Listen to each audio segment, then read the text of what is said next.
Bismillahirrahmanirrahim. Assalamualaikum warahmatullahi wabarakatuh. Alhamdulillahilladzi hadana lihada wa ma kunna linahtadiya laula an hadanallah. Asyhadu an la ilaha illallah wahdahu la syarikalah wa asyhadu anna Muhammadan abduhu wa rasuluh. Allahumma shalli ala Muhammad wa ala alihi wa ashabihi ajmain. Amma ba'd. Satu kebahagiaan pada pagi yang berbahagia ini, kita semua, khususnya keluarga besar Lembaga Pendidikan Integral Luqman Al-Hakim, siswa-siswi, guru dan karyawan, serta para orang tua siswa, dan juga mungkin dari masyarakat umum yang mengakses YouTube streaming Lembaga Pendidikan Integral Luqman Al-Hakim Balikpapan pada pagi hari yang berbahagia ini. Karena Allah memperkenankan kita semua untuk saling menyapa dengan kondisi yang sangat terbatas. Kita tidak mampu berjabat tangan, kita tidak mampu untuk bertemu bertatap muka dalam ruangan yang tertentu dalam waktu yang lebih panjang. Tapi dengan media teknologi menjadi karunia bagi kita. Dengan keterbatasan yang kita hadapi hari ini, ternyata tidak menghalangi untuk kita semua saling bersilaturahim. Inilah Bapak Ibu sekalian serta saudara-saudaraku yang hari ini kemudian Lembaga Pendidikan Integral Luqman Al-Hakim Balikpapan coba menginisiasi dan mengambil peran. Bagaimana dengan keterbatasan kita yang harus bekerja dari rumah, harus lebih banyak tinggal di rumah, bahkan anak-anak kita belajar di rumah, tidak mengurangi keinginan kita untuk saling menyapa, untuk saling menanyakan kondisi kesehatan satu sama lain, dan yang lebih penting adalah untuk saling tawasau bil haqq wa tawasau bis sabr. Untuk kita saling nasihat menasihati tentu dengan kebenaran dan nasihat menasihati dengan kesabaran. Saudara-saudaraku kaum muslimin dan muslimat dimanapun berada, pagi ini kita akan menghadiri atau mengikuti sebuah kegiatan secara online, secara live streaming, yaitu kegiatan Tarhib Ramadan. Sebagai bukti atau wujud bahwa kita menyambut Ramadan ini dengan penuh kegembiraan. Ramadan yang tiap tahun kita lalui tentu mengalami satu kondisi yang berbeda dari tahun demi tahun, dan itu yang kita inginkan. Dan perbedaannya adalah bagaimana Ramadan itu bisa lebih baik lagi. Kalau Ramadan tahun lalu misalnya kita menyambutnya dengan menghadiri majelis taklim, majelis ilmu di bulan Sya'ban, dengan mengkaji kitab-kitab tertentu, dengan hadir mengikuti kajian-kajian yang diisi oleh para asatidah atau masyaikh yang memiliki wawasan ilmu yang sangat dalam, maka hari ini dengan keterbatasan yang Allah uji kepada kita, kita kemudian tidak merasa putus asa atau tidak kemudian merasa kesulitan. Tetap saja kegembiraan untuk menyambut bulan Ramadan itu harus kita hadirkan, dan salah satu wujudnya adalah dengan mengikuti kegiatan Tarhib Ramadan di pagi hari. Kenapa penting, saudara-saudaraku sekalian, untuk mengikuti kegiatan Tarhib Ramadan pada kesempatan hari ini? Di saat Allah Subhanahu wa Ta'ala sedang menguji kita dengan kondisi krisis kesehatan yang luar biasa, bukan hanya dalam skala lokal atau regional, tapi sudah menyentuh wilayah global, sehingga ia dikatakan sebagai sebuah pandemi, karena krisis kesehatan ini menyentuh hampir seluruh lapisan masyarakat di seluruh penjuru bumi Allah Subhanahu wa Ta'ala. Maka dalam kondisi krisis kesehatan kemudian berimpact pada krisis ekonomi, di mana saudara-saudara kita yang bekerja di tempat-tempat tertentu kemudian harus dirumahkan, bahkan harus cuti panjang. Bahkan yang lebih buruk lagi adalah sebagian di antara mereka harus diberhentikan atau dinonaktifkan dari perusahaan atau kantor tempat mereka bekerja. Tetapi apakah kita sebagai orang beriman kemudian merasa sedih berkepanjangan atau rasa takut yang luar biasa menghadapi krisis kesehatan, krisis ekonomi, dan krisis yang lainnya? Tentu tidak. Karena yang paling penting buat kita adalah bagaimana menjaga kualitas keimanan kepada Allah Subhanahu wa Ta'ala dalam kondisi apapun, bahwa kita tidak pernah merasakan yang namanya krisis iman. Maka hari ini bersama narasumber pasangan suami istri yang mendedikasikan hari-harinya, waktunya, jalan kehidupannya untuk misi kemanusiaan bersama sahabat-sahabat kita di bumi Syam, bumi yang diberkahi oleh Allah Subhanahu wa Ta'ala. Ustadz Zikrullah bersama istri beliau Ustadzah Santi akan mencoba menceritakan atau menarasikan kepada kita bagaimana wajah-wajah keluarga di bumi Syam sana, di Palestina, di Suriah, menghadapi bulan Ramadan, walaupun dengan desingan peluru, walaupun dengan tetesan air mata, walaupun dengan begitu banyak pertumpahan darah, tetapi mereka menyambut Ramadan dengan penuh keberkahan. Mereka menyambut Ramadan dengan penuh kegembiraan. Yang kita hadapi hari ini memang sulit, karena kita ketika keluar rumah harus memakai masker, harus membawa hand sanitizer. Kita harus membatasi ruang gerak kita. Tidak boleh bersentuhan fisik satu sama lain, bahkan menjaga jarak. Tetapi kesulitan yang kita hadapi hari ini belum seperti kesulitan yang dihadapi oleh saudara-saudara kita, muslim dan muslimah di bumi Syam sana. Kita lihat nanti kisah-kisah yang akan beliau sampaikan. Betapa anak-anak di bumi suci Palestina tetap semangat untuk menghafal dan mempelajari Al-Quran. Kedua pasangan suami istri ini adalah salah satu teladan yang patut untuk kita ambil pelajaran dari keduanya. Karena salah satu yang pernah mereka lakukan adalah mengikuti perjalanan misi kemanusiaan menggunakan kapal Mavi Marmara. Saya membaca satu tulisan Ibu Santi di salah satu majalah Suara Hidayatullah, salah satu edisi majalah Suara Hidayatullah. Beliau menuliskan, bahkan dalam perjalanan diombang-ambing oleh gelombang di tengah lautan pasang, beliau tetap mendedikasikan dirinya untuk membantu melayani orang-orang yang bergabung dalam misi kemanusiaan itu. Bahkan melakukan pekerjaan yang mungkin buat sebagian kita itu adalah pekerjaan yang, mohon maaf, menjijikan, yaitu membersihkan kloset yang pada saat itu dalam kondisi kurang nyaman untuk menjadi tempat membuang hajat bagi orang-orang yang ada di kapal. Tetapi seorang perempuan bernama Ibu Santi yang mendedikasikan dirinya untuk misi kemanusiaan, kemudian di atas kapal tersebut berinisiatif untuk juga turut membersihkan tempat-tempat seperti itu. Teman-teman sekalian, para orang tua siswa, anak-anakku yang mengakses akun YouTube Lembaga Pendidikan Integral Lukman Al-Hakim Balikpapan di kesempatan yang berbahagia pada pagi hari. Mungkin ada di antara kita yang merasakan takut dan khawatir kalau penyakit ini akan menimpa kita. Takut dan khawatir kalau ada tetangga, ada saudara, ada keluarga, ada teman yang kemudian terjangkit virus ini. Mungkin di antara kita ada yang sedih karena tidak bisa pulang kampung halaman, tidak bisa bertemu dengan orang tua yang sedang sakit keras. Mungkin di antara kita ada yang sedih karena suami kita harus di PHK.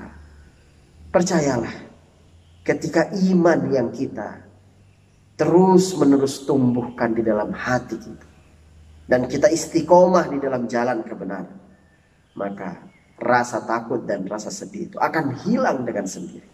Allah akan memberikan kekuatan kepada kita. Innal ladzina qalu rabbuna Allah. Sesungguhnya orang-orang yang berkata, Tuhan kami adalah Allah Subhanahu wa Ta'ala. Tsumma istaqamu. Kemudian ia istiqomah dengan keimanan itu. Dalam kondisi Allah mengkaruniakan nikmat yang banyak, ia istiqomah dalam keimanan. Dalam kondisi kesulitan, krisis yang kita hadapi hari ini, ia tetap istiqomah dengan keimanan. Ia tetap beribadah kepada Allah Subhanahu wa taala. Walaupun harus beribadah di rumah, ibadahnya tetap khusyuk kepada Allah Subhanahu wa taala. Saudaraku, tsumma istaqamu, istiqomah. Fala khaufun alaihim, maka ia tidak akan pernah merasa takut. Wala hum yahzanun, dan dia tidak akan bersedih hati. Mari kita saksikan Tarhib Ramadan yang sangat spesial hari. Spesial karena kita semua bergembira menghadirinya. Dan walaupun terbatas melalui online streaming seperti ini. Spesial karena kita bersama istri dan anak-anak kita di rumah ikut menyaksikan Tarhib Ramadan pada hari spesial karena narasumber kita adalah pasangan suami istri yang menyaksikan secara langsung dan terus menerus secara aktif sampai hari ini menjalankan misi kemanusiaan untuk saudara-saudara kita di bumi Syam sana. Terima kasih. Hadanallah wa iyyakum ajma'in. Assalamualaikum warahmatullahi wabarakatuh.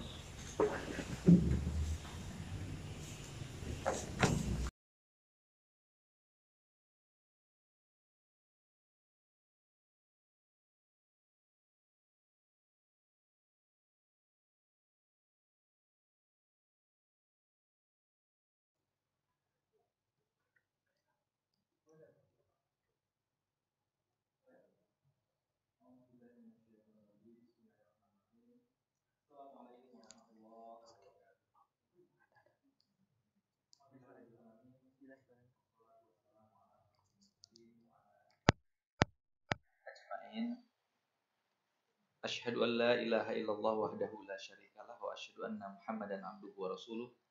Allahumma shalli ala sayyidina Muhammad abdika wa nabiyyika wa rasulika nabiyil ummi wa ala alihi wa sahbihi wa sallimu taslima adada ma ahata bihi ilmuk wa khatta bihi qalamuk wa ahsahu kitabuk wa ardallahumma an sadatina Abi Bakar wa Umar wa Utsman wa Ali wa anis sahabati ajma'in wa anit tabi'in wa tabi'ihim bi ihsanin ila yaumiddin. Amma ba'du. Apa kabar bapak-bapak, ibu-ibu, anak-anakku sekalian di rumah, khususnya di Balikpapan, orang tua murid dan wali murid Lembaga Pendidikan Integral Lukman Al-Hakim, yang sama-sama kita hormati dan kita cintai, Ustaz Muzakir Usman Asyari, mudah-mudahan dalam keadaan sehat walafiat. Begitu juga para asatiz, guru-guru yang merupakan pejuang-pejuang garis depan dalam majal tarbawi dan ta'limi, mudah-mudahan senantiasa diberikan kesabaran dan kekuatan oleh Allah Subhanahu wa taala, dan mudah-mudahan semuanya dalam keadaan sehat walafiat. Perkenalkan, nama saya Zikrullah. Saat ini mendapatkan amanah untuk menunaikan berbagai tanggung jawab di Departemen Luar Negeri Dewan Pengurus Pusat Hidayatullah. Dan yang di sebelah saya ini sahabat saya, namanya Santi Sukanto, Direktur Institut Al-Aqsa untuk Riset Perdamaian, sebuah lembaga kajian yang didirikan sejak tahun 2015 dan mengkhususkan kegiatannya untuk melakukan kajian keilmuan dan kerjasama ilmiah dengan berbagai lembaga penelitian maupun lembaga pendidikan tinggi, khusus di bidang kajian ilmu tentang studi Baitul Maqdis. Pada pagi hari yang berbahagia ini, paginya nggak berbahagia, orangnya berbahagia ya. Pada hari yang berbahagia ini, saya mau minta izin untuk menyapa dulu karena Masya Allah, biasanya kalau acaranya offline saya selalu menyediakan hadiah buat mereka yang duluan datang. Tapi karena ini di online, jadi kita nggak bisa bagi hadiah. Nanti kalau mau bagi-bagi hadiah, minta sama Ustadz Muzakir ya. Sudah ada Pak Iswandi Muhammad, sudah ada Pak Maulana, ya, ada Bu Ana, orang tua dari Fatimah Nurin Imanina, kelas 4, Ummu Aiman. Kemudian Pak Dedi Prayata, Ibu Iswahyuni Fiftahana Hayati, Waalaikumsalam. Bu Nur Asiyah, Ibu Bapak Yusti Khasari Aryadini. Kemudian Bu Nur Asiyah tadi orang tua dari Nurin Irdina Irmawan. Ya, mudah-mudahan sehat walafiat. Kemudian ada Winter Wolf. Waduh, namanya Winter Wolf. Kami orang tua dari Gina Kamilia, kelas 6. Masya Allah. Kemudian ada Pak Dodi Suryatman, ada Bapak Nur Hidayah, ada Ustadz Muzakir Usman, Masya Allah, Ustadz Muzakir yang menjerumuskan kami ke dalam acara ini. Terima kasih Ustadz, mudah-mudahan bermanfaat ini. Ibu Yosi Salsabila, orang tua dari Ahmad Nafi dan Sofia. Oh maaf, Ahmad Nafi dan Sofia yang hadir ini bukan orang tuanya ya, bukan muridnya namanya. Ibu Nani Nur Hidayati, Ibu Desi Rahmanida, Bapak Rafi'ah Derajat, keluarga Muhammad Faris Nasri juga hadir semuanya, Masya Allah. Kemudian ada M. Raka Syabani, kelas 3. Sehat ya Raka ya. Emi Sundari, ibunya Sabrina. Pak Sugeng, ibu orang tua dari Bumi dan Tenggara. Bu Nana, atau Pak Nana ini, mohon maaf. Niin, orang tua dari Nailah Ahmad, kelas 6. Kemudian kelas 6 Asma. Makin banyak ini ya, 54 orang. Sebentar, karena sudah dibacain saya harus baca semua, nanti diprotes. Orang tua dari Arkana kelas 2 Khalid. Kemudian Ibu Yasih Wasim, Ibu Putu Rahmawati, orang tua dari Kiara Ummu Aiman. Kemudian Dr. Raihanun Asila, Putri Nuryanto, kelas 6. Kemudian Ibu Naila KBA Mardotillah, sekeluarga, selamat datang. Ummu Ziyad, kemudian Feni dan Munzir, orang tua Arina. Kemudian Nur Haida, Ibu Nur Haida, Bapak Imam Junaidi, kemudian Bapak adminnya Parenting Adab, Masya Allah. Bapak Jeffli Ikhlas, Pak Herdianto, Pak Herul Iman, Ibu Nur Damayanti, Ibu Rina Apriani, Pak Ancu, ya, Bapak Adi Al-Fatih, Ibu Siti Komah, Ibu Ira, orang tua Ananda Rizkullah Marwan juga hadir. Kemudian Ibu Marhaniyah, Yayah Komariah, Ibu Nasyilah Sudarno, Ibu Afiqah Musaddad. Oh, itu bukan istrinya Pak Zainuddin Musaddad. Oh iya. Wah, hadir di sini malah.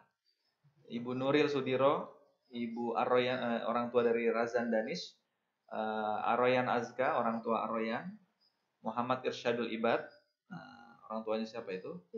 Ilya, oh ya.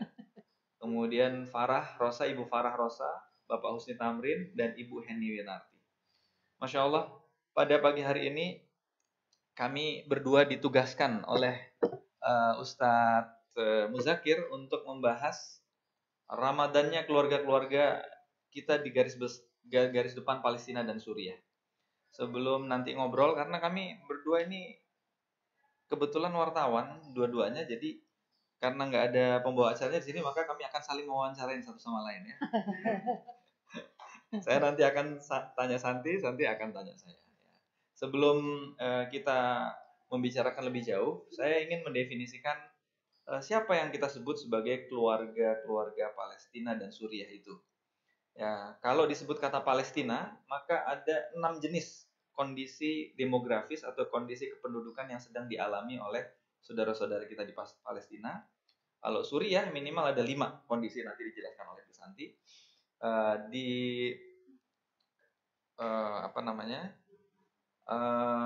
Yang pertama, Palestina yang pertama adalah kota Baitul Maqdis. Ya, kota Baitul Maqdis ini adalah tempat di mana ada Masjidil Aqsa-nya.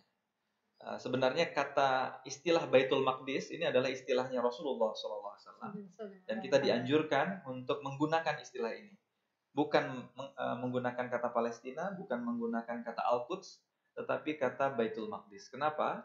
Karena Rasulullah SAW selalu menggunakan kata Baitul Maqdis dalam hadis-hadisnya, dan hampir tidak pernah ditemukan Rasulullah menggunakan kata yang lain.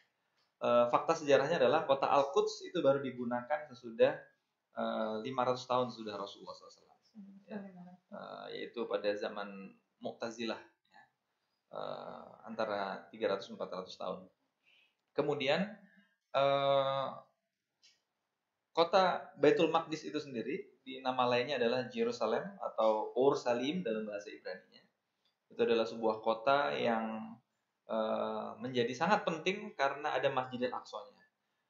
Masjidil Aqsa itu sendiri nama lainnya adalah Baitul Maqdis. Jadi Baitul Maqdis itu mewakili 3 hal. Pertama masjidnya, yang kedua kotanya, yang ketiga wilayahnya.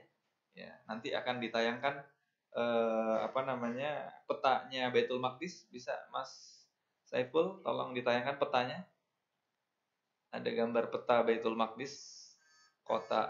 Ini adalah yang satunya lagi. Iya. Oke, lagi. Satu lagi. Yang itu ya. Ya, ini wilayah yang kita lihat di sini. Ini adalah yang bagian warna hijau ini semuanya adalah wilayah Baitul Maqdis. Yang ada di tengah ini kota ini adalah kota Baitul Maqdis, di dalamnya ada Masjidil Aqsa. Dan di wilayah ini juga disebut wilayah Baitul Maqdis, dan batas-batas dari wilayah Baitul Maqdis itu sendiri itu ditetapkan secara syar'i, secara syariah. Kata Anas bin Malik radhiyallahu anhu, batas-batas wilayah Baitul Maqdis sama dengan batas-batas Makkah, Arafah dan Mina, di mana itu ditentukan oleh hadis-hadis Rasulullah SAW maupun athar para sahabat. Dan batas-batas yang kita lihat ini, wilayah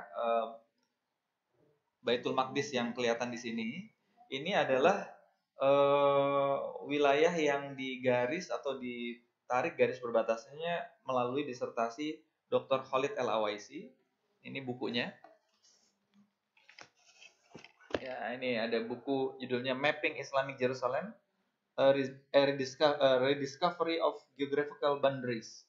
Ini adalah sebuah disertasi doktor yang sudah diterjemahkan ke dalam bahasa Indonesia, oleh institutnya Bu Santi, Institut Al-Aqsa untuk Riset Perdamaian.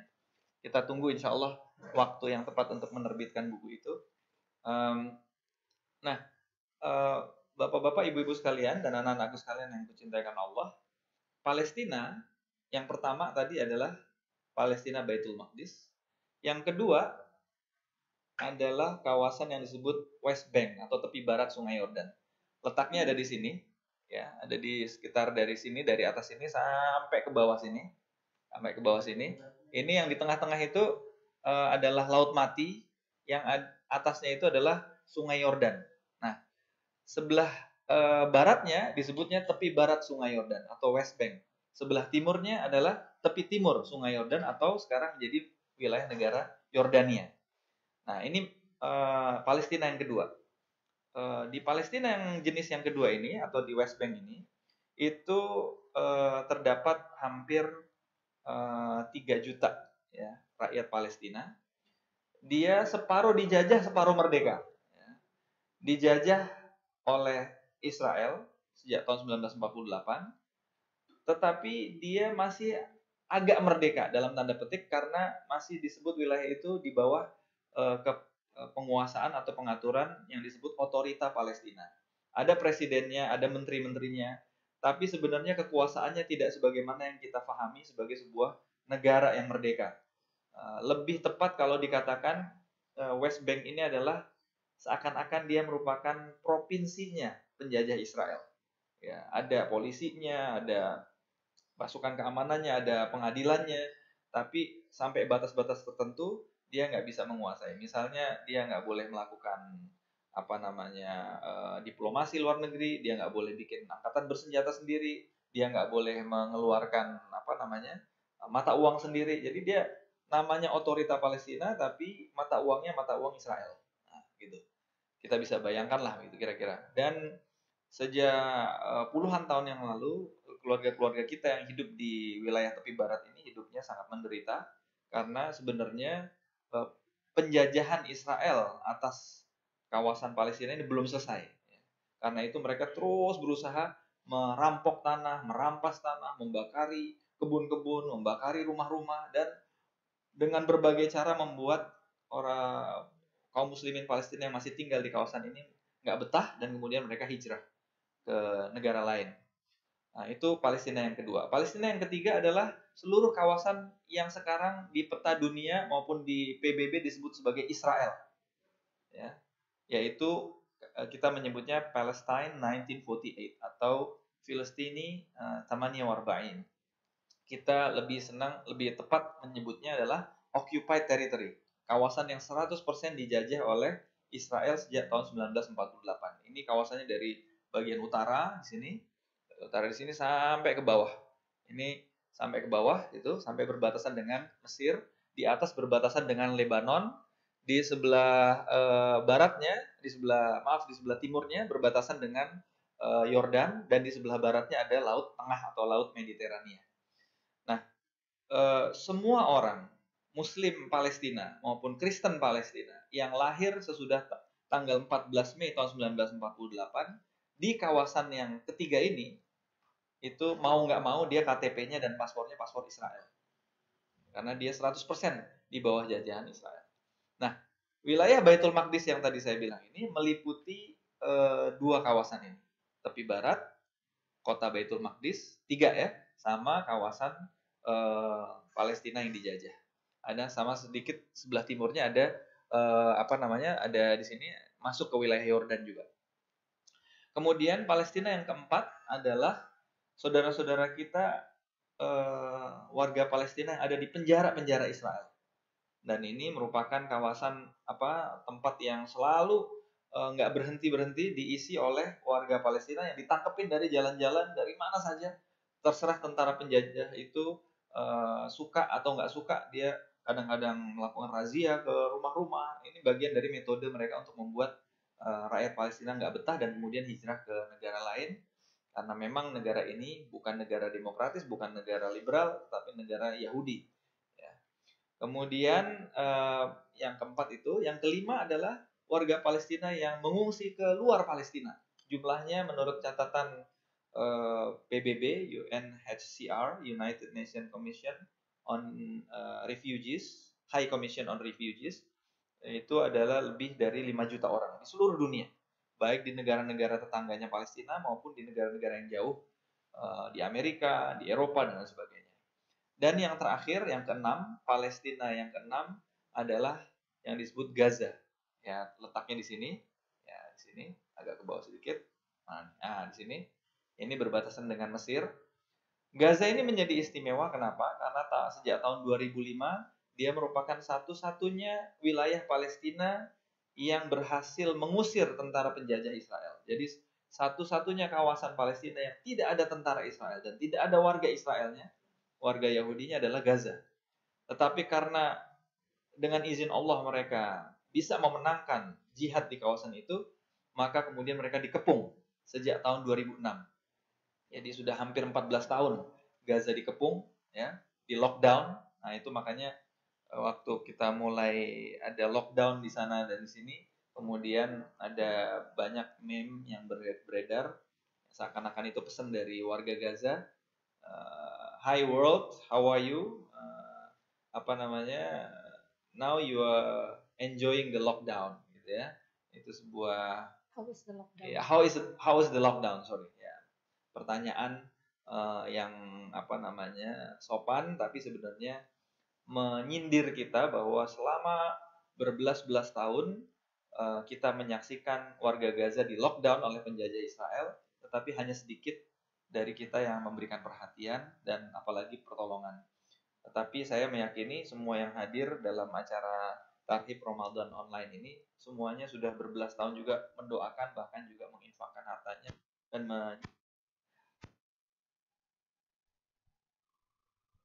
kondisi saudara-saudara kita di sana.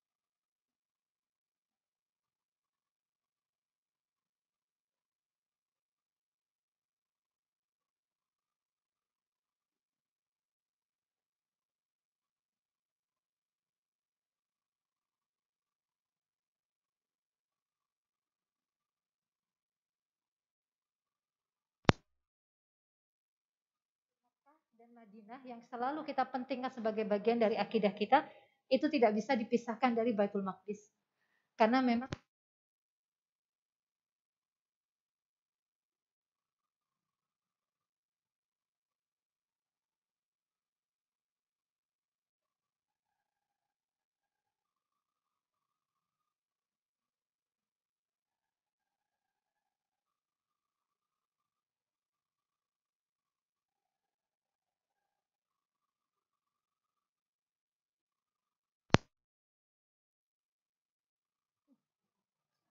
Ya.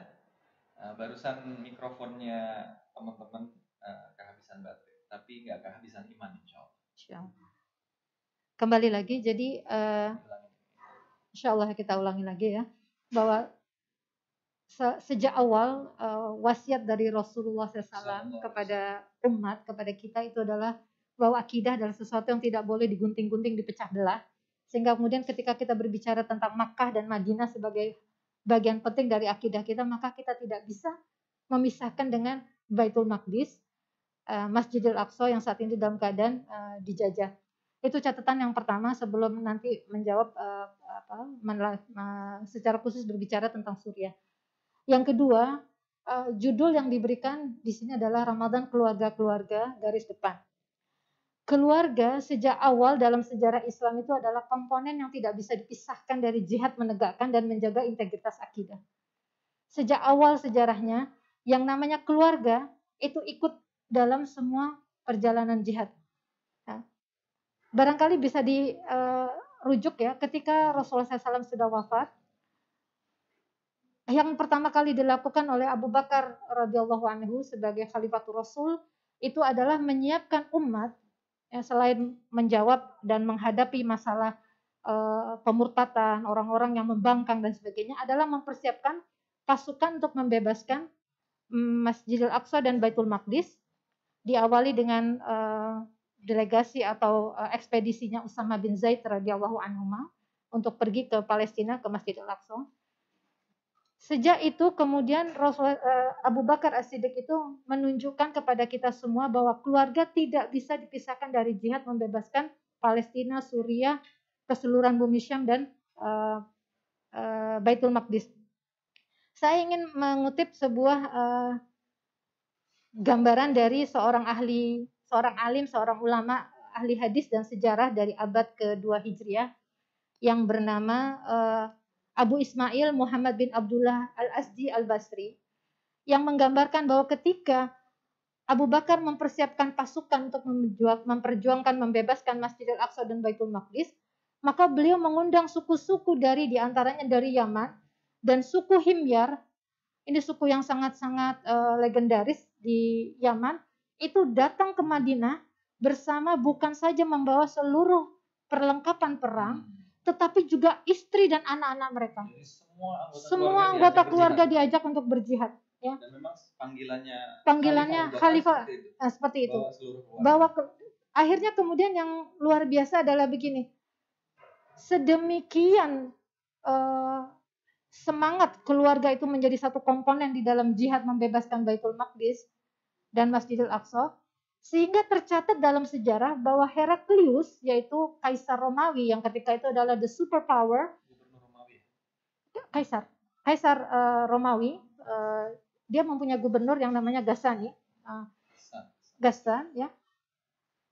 Waktu itu Heraklius masih berada di kota Hims. Ini adalah kota yang sekarang dikenal sebagai Homs di Suriah. Dia meninggalkan Hims sebagai salah satu markas dan kemudian pindah ke Ilya, yaitu di dekatnya Masjidil Aqsa, Baitul Maqdis, dan kemudian mengatakan kepada semua orang-orang Romawi ketika itu, nah, lihat, sekarang ini pasukan Arab, ya maksudnya orang-orang Islam, itu sudah berangkat, dikirim oleh Abu Bakar, ya, dan mereka itu sedemikian rupa berangkat dengan penuh keyakinan membawa istri-istri dan anak-anak mereka. Dengan keyakinan karena apa yang sudah dijanjikan oleh Nabi mereka, Sallallahu Alaihi Wasallam, yaitu bahwa kalau mereka berangkat menyerbu ke arah Masjidil Aqsa dan Baitul Maqdis, maka mereka akan memenangkan dan membuka Masjidil Aqsa dan Baitul Maqdis, dan mereka akan kemudian tinggal bersama keluarga-keluarga mereka di Baitul Maqdis. Jadi keterlibatan keluarga di dalam jihad itu sudah diajarkan kepada kita oleh Rasulullah SAW, para sahabat, terutama para keempat Khulafaur Rasyidin, dan itu sampai sekarang kita bawakan. Itu ketika kita berbicara tentang Palestina dan Suriah sebagai keluarga garis depan, itu karena kita melihat bahwa ini tidak bisa dipisahkan dari jihad. Itu dua catatan yang pertama. Jadi bukan semata-mata karena ini pengajian keluarga ya.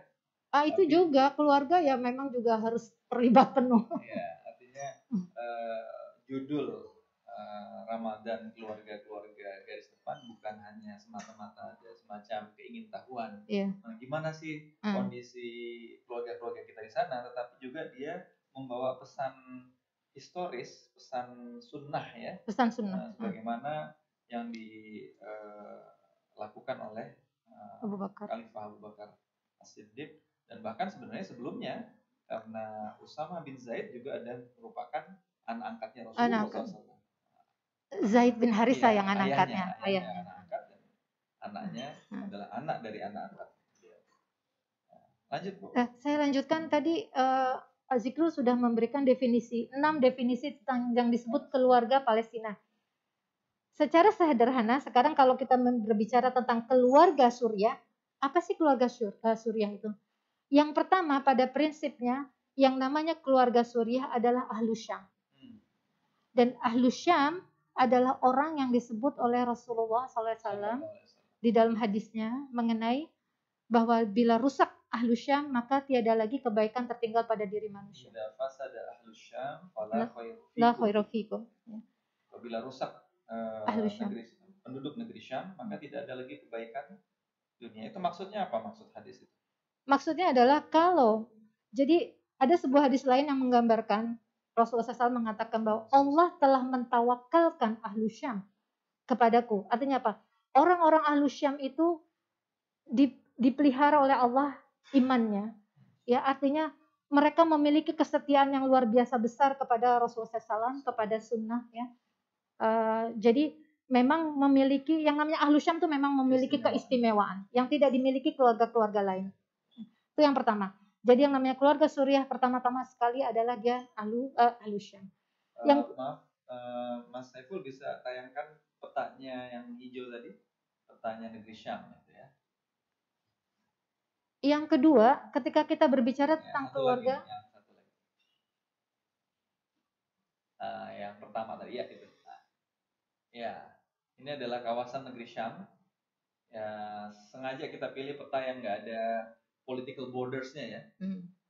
Political borders itu kan perbatasan politis yang baru mulai ada sejak tahun 1917. Jadi kata Palestina, Suriah, Yordan itu baru ada tahun 1917. Mulai ditetapkan sebagai perbatasan politik sesudah Inggris dan Prancis membagi-bagi kawasan ini. Sama seperti Indonesia sama Malaysia dulu nggak ada. Yang ada adalah Nusantara yang merupakan negeri Muslim. Iya. Begitu yang satu dijajah Inggris, yang satu dijajah Belanda, maka kita berpisah jalan. Iya. Nah ini sama juga seperti di kawasan ini. Sejak tahun 1917 terpisahlah mereka. Tetapi sebenarnya ini merupakan satu kesatuan bila di Syam yang dimerdekakan oleh Umar bin Khattab pada tahun ke-15 Hijri. 16 Hijri. Ya. Pada Bu Santi dilanjutkan, silakan Bu Santi. Iya. Tahun ini, tahun 2020 adalah tahun ke-10 dari terjadinya yang disebut sebagai Thaurah Suriah atau Revolusi Suriah. Ketika pada tahun 2011 awalnya itu adalah sekelompok orang yang merasakan hidup tertekan, tertindas di bawah rezim keluarga Assad selama puluhan tahun, kemudian mengambil momentum terjadinya ketika itu yang disebut sebagai di Arab Spring atau musim semi Arab, mereka juga kemudian menuntut reformasi. Yang terjadi bukan reformasi dan perbaikan kehidupan yang mereka peroleh, tapi justru penindasan yang lebih parah lagi. Sehingga kemudian terjadilah pembunuhan, penyiksaan, penculikan, dan semua kekejaman yang dilakukan oleh rezim Suriah. Ini sudah tahun ke-10. Pada awalnya tahun 2011 itu yang namanya penduduk Suriah itu ada sekitar 22 juta. Sekarang ini bisa dibilang tidak sampai separuhnya penduduk Suriah masih berada di bumi Suriah. Ya, sebagai contoh, lebih dari 6 juta orang digambarkan menurut catatan-catatan Badan PBB itu sebagai orang yang dikenal sebagai internally displaced people, orang-orang yang IDP, orang-orang yang menjadi pengungsi di dalam negeri Suriah. Ya. Itu akibat kekejaman rezim Assad atau Nizam.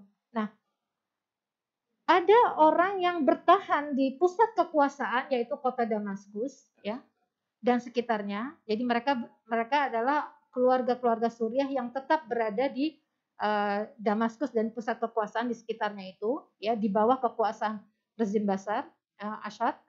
Kemudian ada keluarga-keluarga yang menjadi IDP atau internally displaced people, orang-orang yang menjadi pengungsi di dalam Suriah. Ya.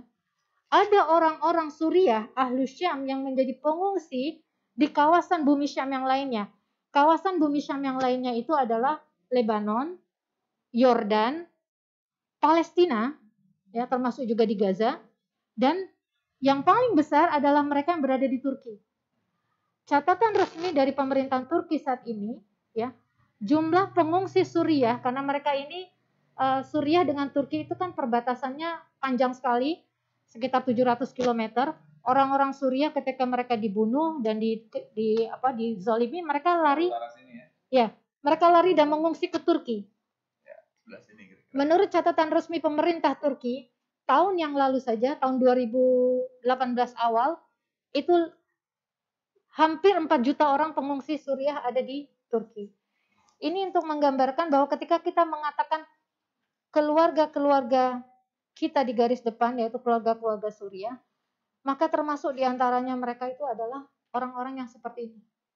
Kaum muslimin Ahlus Sunnah, Al-Jamaah, Ahlus Syam yang berada di penjara-penjara, juga di penjara. Sekarang ini menurut catatan dari beberapa lembaga yang mengawasi hak asasi manusia di Suriah, jumlah orang yang masih ada di dalam penjara-penjaranya rezim Assad itu lebih dari 20.000 orang. Dan di dalamnya mereka merasakan kekejaman yang luar biasa. Jadi kalau disebut dengan keluarga Suriah, pertama-tama kita berpikir tentang Ahlu Syam, kedua kita berpikir tentang keluarga-keluarga yang mungkin sebenarnya mereka juga menginginkan kehidupan yang lebih baik, tapi mereka terpaksa bertahan di Damaskus. Kemudian ada di keluarga kita Ahlu Syam yang ada di penjara-penjara yang hidupnya tidak jelas, bahkan yang paling jelas adalah mereka disiksa. Kemudian Ahlu Syam di pengungsian di dalam Suriah, termasuk diantaranya ada 2 provinsi yang sampai sekarang itu yang paling dekat dengan Turki, di mana jumlah pengungsi orang Suriah di dalamnya itu mencapai sekitar 4 juta orang, yaitu Aleppo dan Idlib. Dan kemudian adalah Ahlu Syam di bumi Syam dan provinsi Aleppo dan Idlib, dan kemudian ya.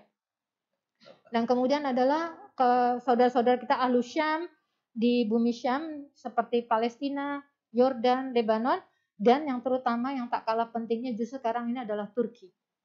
Itu tentang keluarga-keluarga Suriah. Jadi kalau bisa disimpulkan, keluarga-keluarga Palestina dan Suriah ini, kalau kita menyebut keluarga-keluarga Palestina dan Suriah, dan kemudian kita definisikan dengan bahasa Al-Quran maupun bahasa Sunnah, maka mereka adalah keluarga-keluarga Ahlu Syam, ya, penduduk negeri Syam, yang baik dalam keadaan damai maupun perang, merupakan orang-orang yang diistimewakan oleh Allah Subhanahu wa taala dan diistimewakan juga oleh Rasulullah SAW melalui berbagai hadis maupun asar para sahabat, ya. Ini kesimpulan yang sangat penting sebelum kita melangkah membicarakan keluarga-keluarga negeri Syam secara lebih detail lagi. Karena apa? Karena jangan sampai orang mengira bahwa kan kalau di Indonesia tuh Bu Santi ya, ada ungkapan itu Palestina sama Suriah kok perang terus, kapan sih berhentinya? Gitu. Iya. Gitu ya. Dan itu merupakan jawaban kenapa kita di Indonesia jauh-jauh mikirin keluarga Palestina dan Suriah. Perang terus. Sejak saya masih kecil perasaan Palestina udah perang, sekarang Suriah perang lagi. Di mana berkahnya gitu kan? Pertanyaan berikutnya begitu. Nah, yang pertama jawabannya adalah, saya mau mencoba menjawab itu sebelum kita nanti ngobrol lebih jauh. Perang yang terjadi di Palestina khususnya maupun di negeri Syam itu baru terjadi 102 tahun lamanya. 102 tahun kok baru? Iya, kalau kita letakkan 102 tahun ini dalam rentang sejarah umat Islam, ya, maka dia akan menjadi titik yang sangat kecil. Kenapa? Karena Baitul Maqdis dan seluruh kawasan negeri Syam sejak dibebaskan oleh Umar bin Khattab pada tahun ke-16 Hijriah, bertepatan dengan tahun 673 apa 37? 637 Masehi, sampai hari ini itu mengalami perdamaian selama 1156 tahun. 1 milenium lebih. 1 milenium lebih 1,5 abad. Gimana cara ngitungnya? Dari mulai dibebaskan dari Umar bin Khattab pada tahun ke-16 Hijriah sampai datangnya pasukan salib yang pertama melakukan penyerangan dan menjajah Masjidil Aqsa, itu rentang waktunya 426 tahun. Kemudian ada jeda 88 tahun dijajah oleh pasukan salib sampai datang pada tahun 1187 Masehi. Sejak tahun 1187 Masehi sampai Perang Dunia Pertama tahun 1917, sebelum Khilafah Utsmaniyah runtuh, itu rentang waktunya 730 tahun di bawah kepemimpinan Islam. Jadi Baitul Maqdis dan negeri Syam ini kalau diakumulasi 420 tambah 426 tambah 730 tahun, 1156 tahun, Masjidil Aqsa dan Baitul Maqdis ini menjadi pusat perdamaian dan stabilitas keamanan di kawasan itu, bahkan di seluruh dunia. Dan yang lebih hebatnya lagi, pada rentang yang pertama, yaitu pada pemerintahan Umar bin Khattab dan kemudian dilanjutkan Utsman, Ali, dan kemudian khilafah-khilafah yang berikutnya sampai khilafah Abbasiyah ketika Masjidil Aqsa kemudian dijajah kembali, jumlah penduduk muslim yang ada di Baitul Maqdis tetap minoritas. Untuk menunjukkan apa? Bahwa kaum muslimin yang ada di Baitul Maqdis punya keunggulan intelektual, keulamaan, dan juga kemampuan memerintah sedemikian rupa sehingga orang-orang Yahudi maupun orang-orang Kristen yang ada di sana hidup dalam keadaan aman, nyaman, tinggal di sana, dan kemudian di bawah pemerintahan Islam, dan syariat Islam tegak di sana. Jadi selama 426 tahun syariat Islam tegak di sana meskipun jumlah kaum musliminnya minoritas.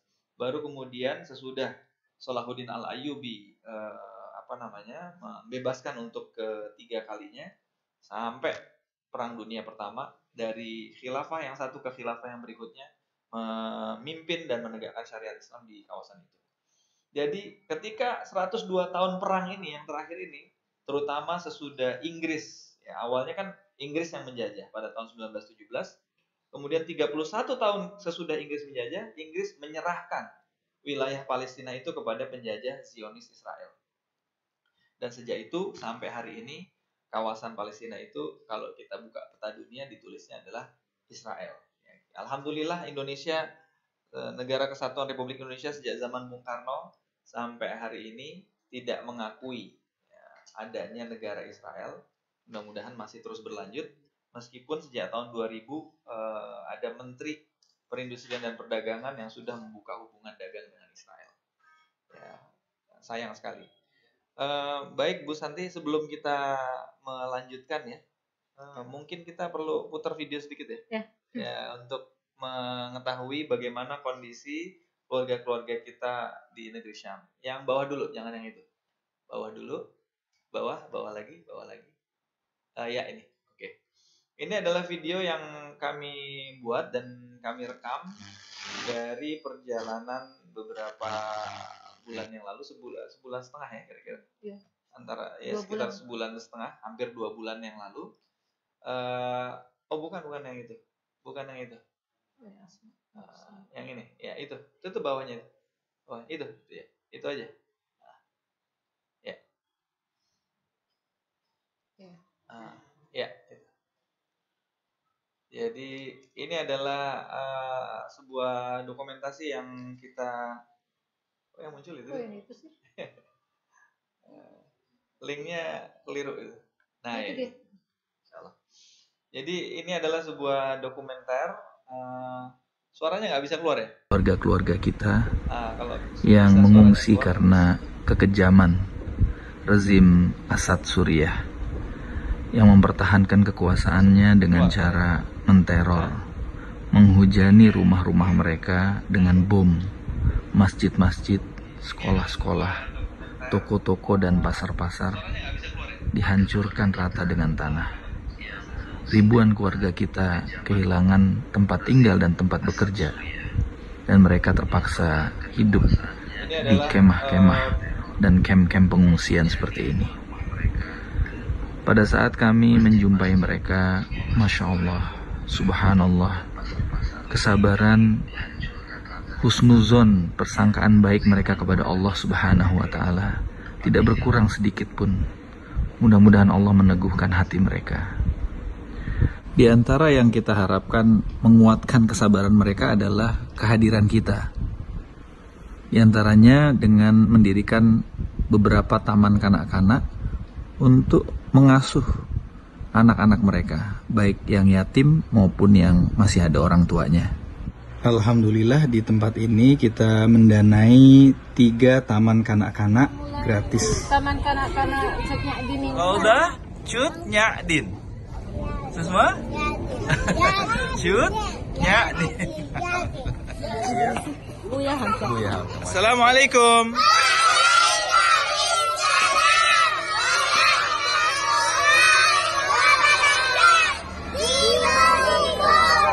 Masya Allah. Kaifa halukum? Alhamdulillah. Masya Allah. Madrasah menihah? Masya Allah. Man bintu zahab ila Indonesia? Masya Allah. Barakallah fiik. Mungkin ajlis ma'akum?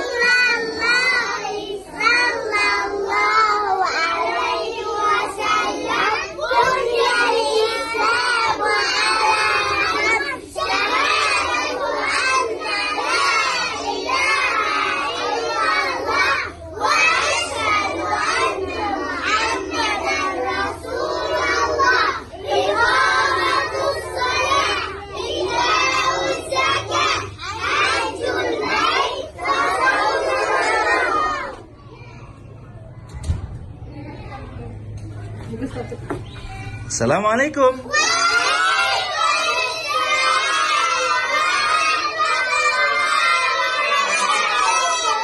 Masya Allah. Kaifa halukum jami'an? Alhamdulillah. Masya Allah. Indana jaysh huna. شو اسمك انت؟ ما شاء الله. انت مجاهد؟ ما شاء الله. ما شاء الله. كيف مدرسة منيحة؟ ياسمين الشام. ما شاء الله. ماذا؟ قدامك مجانة؟ الحمد لله. شو اسمك انت؟ على العيد الموسى. ما شاء الله. بلغ سلامي الى ابوك، الى الوالد، صح؟ أين حرف اللام؟ أحسنت بارك الله بك. صفحة زميلكم.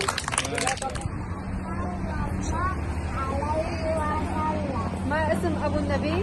عبد الله. من كفل النبي بعد وفاة أمه؟ جد عبد المطلب. إلى أي قبيلة ينتمي النبي؟ قبيلة قريش. من مرضعة النبي؟ حليمة السعدية.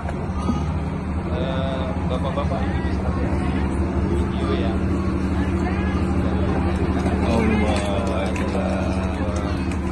تكبير. Assalamualaikum.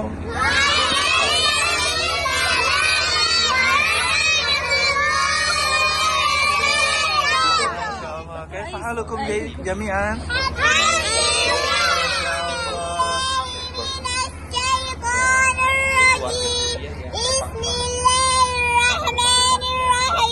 الله لا إله إلا هو الحي القيوم لا تأخذه سنة ولا نوم له ما في السماوات وما في الأرض من ذا الذي يشفع عنده إلا بإذنه يعلم ما بين أيديهم وما خلفهم ولا يحيطون بشيء من علمه إلا بما شاء وسع كرسيه السماوات والأرض ولا يؤوده حفظهما وهو العلي العظيم. Kudeta presiden, orang presiden Sunni. وأياكم استبلام وميمة دلون من سين سمكة عين عنب. أحسنت يا محمد. صفحة قولي محمد. اسحب ورقة من قسم الأحاديث. اقرأ حديث حفظ اللسان واليد من التعدي. قال رسول الله صلى الله عليه وسلم المسلم من سلم المسلمون من لسانه ويده. Masya oleh Allah. sebuah partai namanya Partai Arab. Luar biasa anak-anak ini. Masih kecil-kecil udah pada pinter bahasa Arab ya. Oleh seorang Suriah Kristen. Kemudian menyebar ke beberapa kawasan termasuk ke Irak. Nah, yang kita saksikan di layar ini adalah anak-anak yang kebanyakan lahir di masa Trump, karena usia mereka nggak lebih dari 6 tahun. Sedangkan perang atau penindasan yang dialami oleh orang tuanya dan keluarga selama 9 tahun, 10 tahun. 10 tahun. Tahun 10. Jadi ini anak-anak yang semua lahir di medan perang dan di tempat pengungsian. Nah, kalau kita lihat 3 TK yang didanai oleh masyarakat, TK Cutnyadin, TK Buya Hamka, dan TK di Ponorogo ini. Bangunannya bukan bangunan permanen, ini adalah kontainer dikemas ya, kemudian diubah untuk jadi TK. Karena semangat mereka untuk tetap belajar Quran, belajar adat-adat Islami, akhlak Islami. وتوفي في سجن الاحتلال الهولندي عام 1855.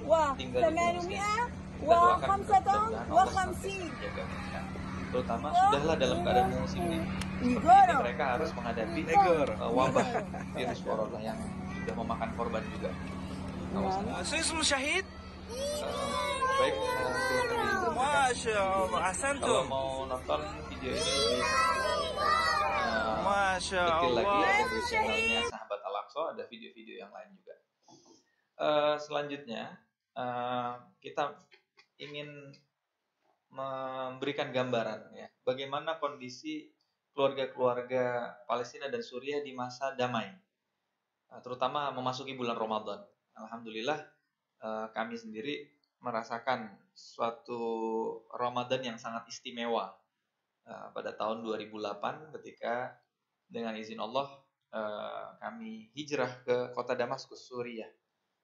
Waktu itu bulan Ramadan ya, dan kemudian langsung di bulan Ramadan itu kita merasakan sebuah suasana yang sangat istimewa sekali. Pertama, negerinya negeri yang diberkahi oleh Allah karena didoakan oleh Rasulullah SAW. Dalam sebuah hadis yang panjang Rasulullah mendoakan Allahumma barik lana fi syamina, Allahumma barik lana fi yamanina. Ya, 2 negeri itu didoakan secara khusus untuk mendapat keberkahan dari Allah oleh Rasulullah. Selain itu juga memang di dalam ayat-ayat Al-Quran, surat Al-Isra yang tadi kita baca, kemudian surat-surat yang lain, surat Al-A'raf, surat Al-Anbiya, surat Al-Ma'idah, itu banyak menceritakan tentang negeri berkah ini, dan para ulama tidak ada ikhtilaf di dalamnya bahwa yang disebut negeri berkah adalah Biladi Syam. Apa keberkahannya itu? Kata para ulama, keberkahannya yang pertama, di sana ada iman. Ya, ada standar iman yang baik adalah standar imannya negeri Syam. Tentu saja sesudah imannya Rasulullah SAW dan para sahabat. Karena itu kemudian Rasulullah juga pernah menyarankan kepada para sahabat, kalau fitnah di akhir zaman itu sudah melanda dunia, maka mereka dianjurkan untuk hijrah ke Madinah. Kemudian kalau kata para sahabat, kalau nggak bisa ke Madinah, kemana? Kata Rasulullah, kalian hijrahlah ke negeri Syam. Ya. Itu untuk menunjukkan betapa tempat itu memang diistimewakan oleh Allah untuk menjaga keimanan. Yang kedua, ilmu, ya, keberkahan ilmu. Ya, dalam hadis tentang Isra Mi'raj, ya, Rasulullah SAW ketika dalam perjalanan Isra menyaksikan ada sekelompok malaikat yang membawa tiang yang bercahaya-cahaya seperti mutiara begitu. Dan kemudian beliau bertanya kepada malaikat Jibril, mereka siapa? Wahai Jibril, Jibril alaihissalam bilang, mereka itu adalah para malaikat yang diperintahkan Allah untuk menancapkan tiang ilmu di negeri Syam. Sangat sangat istimewa sekali. Bagaimana ilmu-ilmu Islam, ulumuddin. Kemudian yang ketiga, diberkahi dengan akhlak, ya. Tadi hadisnya dibacakan oleh Bu Santi, iza fasada ahlus Syam fala khairu fikum. Kalau sudah rusak penduduk negeri Syam, ya, akhlaknya, adabnya, maka standar itu berarti udah runtuh, dan kemudian akhlak manusia di belahan dunia yang lain juga ikut-ikutan terpuruk. Kemudian yang terakhir, berkahnya adalah berkah jihad fisabilillah. Ya, Baitul Maqdis dan negeri Syam adalah negeri yang merupakan negeri para mujahidin dan para syuhada.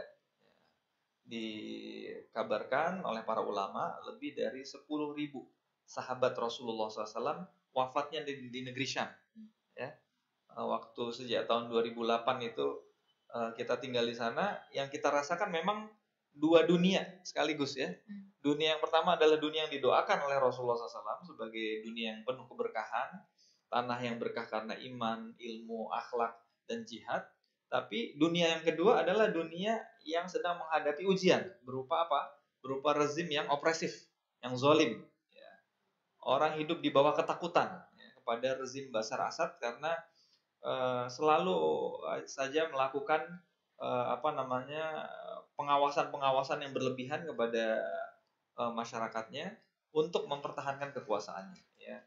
Kita sering sekali bertemu dan mewawancara orang-orang yang pernah dipenjara, ya, bahkan beberapa mahasiswa Indonesia juga pernah dipenjara karena kesalahan-kesalahan yang sebenarnya mungkin salah ngomong atau salah berteman dengan orang, itu bisa dipenjara sampai berhari-hari, ada yang disiksa dan lain sebagainya.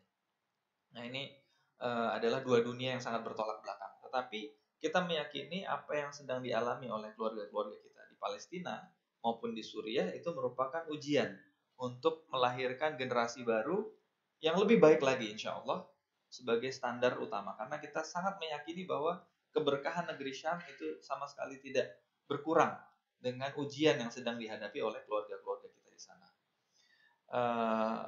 Sebagai contoh, waktu kita baru sampai itu di Damaskus dalam keadaan bulan Ramadan, ya, anak-anak, ponakan-ponakan yang di rumah kita diundang makan, ya, diundang makan, buka puasa, kemudian habis dikasih makan sampai kenyang, dikasih uang, suruh pulang.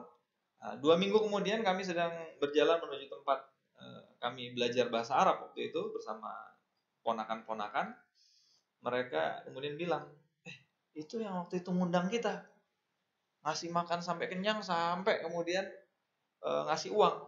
Ternyata yang ngundang mereka seorang tukang sampah, ya, petugas kebersihan, ya, pemulung sampah yang kemudian mengundang mereka untuk makan di rumahnya. Masya Allah. Untuk menunjukkan dan memberikan gambaran betapa penduduk negeri Syam itu sangat memuliakan para penuntut ilmu, ya, terutama yang datang dari jauh-jauh, ya. Anak-anak mahasiswa Indonesia maupun santri-santri itu sering misalnya lagi belanja, kemudian ditanya, kamu dari mana? Dari Indonesia. Ngapain di sini? Belajar Al-Quran. Kalau gitu kamu ambil apa aja yang kamu butuhkan, gratis, katanya. Ya, itu sering sekali kebiasaan. Ada seorang dokter obstetri dan ginekologi, ya, yang ahli kebidanan, yang menggratiskan, ya, semua mahasiswi yang melahirkan, ya, lagi di sana dan kemudian menikah dan melahirkan, yang dari luar Suriah semuanya digratiskan biaya persalinannya, ya. Mahasiswi Malaysia, Ya, paling banyak. mahasiswa Malaysia, mahasiswi Indonesia yang sudah menikah melahirkan digratiskan oleh dia. Ada juga apotek, ya, di dekat rumah kita, ya. Apotekernya itu menggratiskan semua obat yang dibeli oleh mahasiswa atau santri dari luar negeri, terutama dari Indonesia, dari Malaysia. Nggak boleh bayar kalau beli obat di situ. Masya Allah. Ini menunjukkan, dan itu dialami oleh semua orang yang tinggal di sana. Meskipun hidupnya sederhana di Suriah itu, karena bisa dibilang itu peninggalan blok timur, perang dingin antara komunis dan kapitalis, ya. Suriah waktu itu bertemannya sama Uni Soviet, ya, komunis. Maka kondisi ekonominya nggak begitu bagus. Tetapi kita yang tinggal di Damaskus, Suriah pada saat itu merasakan keberkahan bilad Syam, terutama dari akhlak orang-orangnya. Yang luar Ustaz biasa ini mau itu, nambahin, ya silakan. yang luar biasa itu sikap memuliakan tamu itu menjadi sebuah ciri khas yang sangat kuat pada keluarga-keluarga Palestina dan Suriah. Dan bukan cuma ketika katakanlah disebut masa normal ya sebelum perang, masa damai. Hatta sekarang pun dalam kondisi di mana keluarga-keluarga kita itu menjadi pengungsi-pengungsi, sikap memuliakan tamu itu tidak jadi berkurang. Dalam perjalanan menjenguk keluarga-keluarga kita, para muhajirin Suriah di Idlib dan di Aleppo, sekitar kurang dari 2 bulan yang lalu contohnya, kami berjalan melewati lautan tenda para pengungsi ya, mereka yang melarikan diri dari daerah-daerah yang dibom, diserang, diroket oleh rezim Assad mau dibantu oleh rezim Rusia. Ini keluarga-keluarga yang pertama mereka tinggal di tenda-tenda seadanya. Ada yang bahkan sampai sudah bertahun-tahun terpaksa tinggal di tenda-tenda itu. Ya. Kemudian mereka dengan tinggal di tenda itu, yang namanya segala macam kondisi itu sangat terbatas. Mereka bisa dibilang istilahnya hidup itu from hand to mouth, dari tangan langsung ke mulut. Jadi apa yang diberikan oleh misalnya ada LSM yang memberi, maka itu yang mereka makan. Tanpa bantuan dari LSM itu mungkin kesulitan bagi mereka untuk makan. Tetapi ketika kami berjalan melewati tenda-tenda itu, saya mungkin karena saya sebagai seorang ibu, maka secara alamiah insting saya kemudian membuat saya selalu berusaha mencari ibu-ibu yang lain. Menyapa ibu-ibu yang berdiri melihat kami datang. Subhanallah, dalam kondisi yang sangat berat seperti itu pun, ibu-ibu ini berusaha mengundang saya ke rumahnya. Diajak mampir ke tendanya ya? Ke tendanya. Mereka mengatakan, Masya Allah. "Ta'ali ya bait, ayo masuk ke rumah," katanya. "Minumlah kopi bersama saya, minumlah teh bersama saya." Saya tidak yakin mereka pada saat itu memiliki teh atau kopi atau yang artinya cukup untuk menjamu ya, tetapi mereka mengundang. Dan ini kami rasakan bukan saja dalam perjalanan yang baru 2 bulan kemarin, tetapi dalam perjalanan sebelumnya ketika kita berjumpa dengan para pengungsi, para muhajirin ini, sikap memuliakan seperti itu tetap bertahan. Dan hal yang sama juga terjadi di Gaza ya? Terjadi di Gaza, Masya Allah. Dalam keadaan dikepung, dalam keadaan dibombardir, dalam keadaan kalau kita lewat di dekat sebelah rumahnya, mampir sini, mampir Bu, mampir Pak ya. Selalu seperti itu. Meskipun cuman yang disediakan cuman teh atau kemudian ada makanan-makanan kecil, tapi mereka sangat senang sekali kalau rumahnya didatangin oleh saudara-saudaranya, Masya Allah. Subhanallah, saya teringat satu kali perjalanan ke rumah salah seorang ibu ya yang suaminya sedang pergi berjihad. Ibu ini orang miskin. Di Suriah apa di Gaza? Di Suriah. Ibu ini orang yang tidak berpunya, punya anak perempuan 2 ya. Saya ingat nggak sengaja mendengarkan percakapan ibu ini dengan anaknya. Ibunya menyuruh anaknya membeli roti dengan beberapa keperluan sarapan untuk menjamu. Anaknya menangis, uangnya nggak cukup. Katanya ibunya, berangkat aja beli. Dan itu yang kemudian disuguhkan kepada kita, pada tamu-tamu. Masya Allah, luar biasa. Masya Allah. Ya ini khusus tentang bulan Ramadan ya. Kita menyaksikan bahwa selama kita tinggal di sana, di negeri Syam, dalam keadaan damai maupun perang, nggak peduli dalam keadaan perang maupun damai, bulan Ramadan terutama kalau bulan Ramadannya itu bertepatan dengan musim panas seperti sekarang ini, itu adalah betul-betul bulan Quran. Bukan saja sepanjang Ramadan, tapi selama 3 bulan itu ya, 3 bulan libur musim panas, maka anak-anak yang libur sekolah itu semuanya ribuan orang itu memenuhi masjid-masjid dan pusat-pusat tahfiz Al-Quran, dan mereka berlomba-lomba untuk menghafalkan Al-Quran. Di Gaza misalnya, itu ribuan anak menghafal Al-Quran selama 3 bulan, dan tidak sedikit dari mereka yang selesai hafal 30 juz dalam waktu 3 bulan itu. Ya, kita waktu tahun berapa itu? 2012 ya. Mewawancara seorang anak remaja umur 15 tahun yang pada usia 12 tahun selesai menghafal Al-Quran dalam waktu 2,5 bulan. Ya, namanya dia kembar Ala dan Umar. Ya. Dan yang luar biasanya itu sesudah kami mewawancara tentang bagaimana pengalaman dia menghafal Quran dan lain sebagainya. Sesudah kamera kita tutup, udah kemas-kemas barang mau pergi, saya kemudian bilang kepada Ala yang usianya 15 tahun ini, Ala, kami mau ngasih hadiah untuk kamu, gitu ya. Apa hadiahnya? Hadiahnya kami mau membelikan tiket pesawat ke negeri manapun yang kamu pengen. Berangkat ke sana, tiketnya dibayarin, akomodasi dibayarin, mau ke Amerika, mau ke Eropa, mau ke Kanada, mau ke Australia, silahkan. Kami yang bayarin, insya Allah. Yang penting kamu di sana nanti bacain Quran di depan orang-orang, ya, baik muslim maupun non muslim. Apa kata si Ala yang usianya baru 15 tahun ini? Kata beliau, terima kasih Om hadiahnya.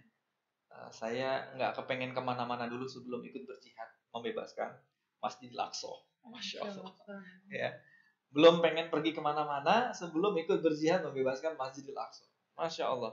Jadi ini anak-anak yang sudah dari kecil masuk ya, ke kesadarannya, keyakinannya bahwa hidup di atas akhlak yang mulia, di atas ilmu, di atas jihad fisabilillah itu jauh lebih mahal dan jauh lebih menarik buat kehidupan mereka dibandingkan dengan tawaran-tawaran apapun. Dan itu ternyata bukan cuman anak-anak ya. Ada siapa namanya? Mahmud Hirsani ya, Doktor Mahmud Hirsani ini adalah seorang doktor di dua bidang. Jadi dua gelar doktornya.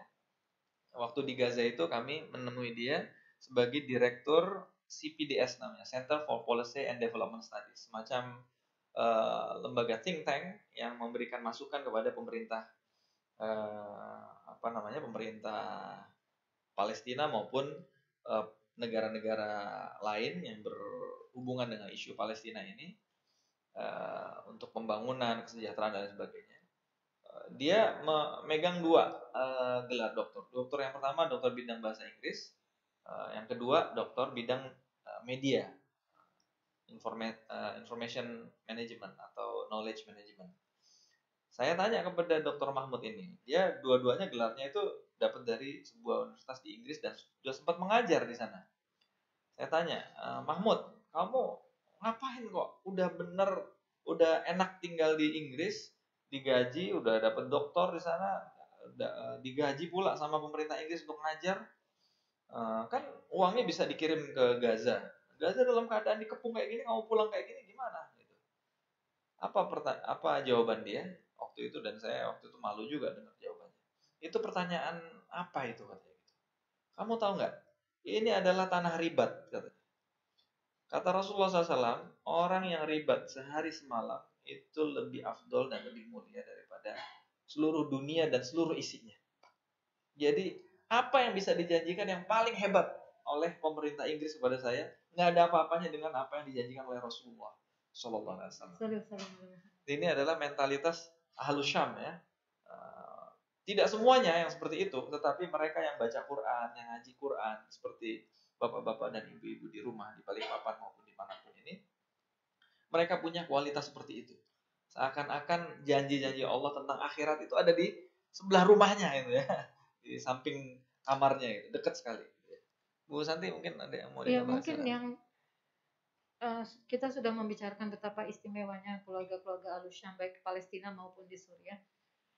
Saya ingin menggarisbawahi sedikit ya. Sekarang alhamdulillah Allah mengizinkan, insya Allah kita masuk pada Ramadan yang akan datang ini. Mudah-mudahan Allah sampaikan kita kepada Ramadan dan kita bisa berpuasa dalam keadaan sehat ya.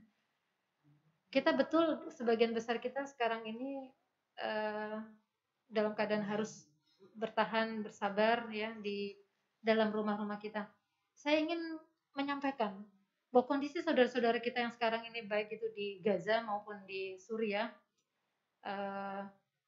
sebenarnya jauh lebih jauh lebih berat ya daripada yang pernah akan kita alami di sini. Kenapa? Sebagai contoh, di provinsi Idlib saja yang paling bersebelahan dengan Turki, di balik tembok-tembok perbatasan Turki dengan Suriah, tadi saya sampaikan ada lautan tenda, layatan kemah, ya. Itu lebih dari hampir 3 juta orang itu berada di tenda-tenda pengungsian yang seperti ini. Yang namanya tenda itu, tenda pengungsian, tidak ada, sebagian besarnya tidak ada yang namanya sistem sanitasi. Tidak ada yang namanya Kalaupun ada umum dan rame-rame sekali. Iya, artinya untuk mendapatkan air bersih itu sangat tidak mudah. Ya. Jadi kalau memang kemudian diajarkan harus cuci tangan dan sebagainya kayak gitu tuh memang sesuatu. Alhamdulillah mereka orang-orang yang ahli menjaga wudhu ya. Karena kalau udah wudhu ya mereka bertahan wudhu. Tetapi kebutuhan air itu susah. Kebutuhan makanan itu berat ya. Dan kemudian kita di sini masih bisa cuci tangan terus. Kita masih bisa cuci tangan terus ya. Tapi kalau saudara-saudara kita yang ada di tenda-tenda itu, subhanallah, ya, mudah-mudahan Allah betul-betul menolong mereka saat ini, karena Ramadan ini mereka akan berhadapan bukan saja dengan kekurangan makanan, kekurangan air bersih, dan juga kekurangan kesehatan. Ada memang lembaga-lembaga yang kemudian memberikan pelayanan kesehatan, tetapi jumlahnya dibandingkan jumlah fasilitas kesehatan dibandingkan dengan jumlah saudara-saudara kita para muhajirin Suriah, ahlu Syam yang ada di Idlib itu benar-benar nggak ada apa-apanya, ya. Sehingga kemudian mereka kan berhadapan dengan yang tidak kalah pentingnya adalah berhadapan dengan kemungkinan merebaknya juga wabah di kalangan. Soalnya kalau yang namanya satu tenda itu, yang kalau kita pergi camping mungkin dipakai 1-2 orang, ini dipakai untuk 10 orang. Jadi tidak ada tuh yang namanya social distancing, bahkan distancing. Yang kita masukin satu rumah darurat yang akan kita bangun juga itu dihuni oleh 13 orang. 13 orang. Satu rumah berukuran 6 kali 4 meter persegi dihuni 13 orang. Dihuni 13 orang. Ya mudah-mudahan Allah melindungi mereka, saudara-saudara kita. Artinya kondisi mereka itu subhanallah jauh lebih berat daripada yang bisa kita bayangkan. Mudah-mudahan Allah menguatkan kesabaran mereka insya Allah. Hal yang sama terjadi dengan pengungsi-pengungsi yang ada di provinsi yang sebelahnya, yaitu Aleppo atau Halab.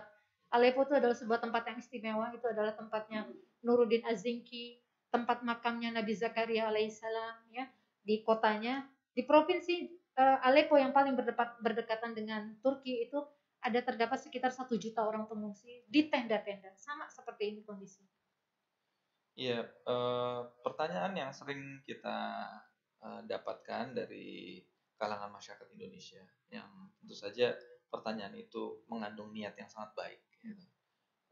Yaitu mendorong kita untuk juga memperhatikan keluarga-keluarga kita yang ada di Indonesia. Ya.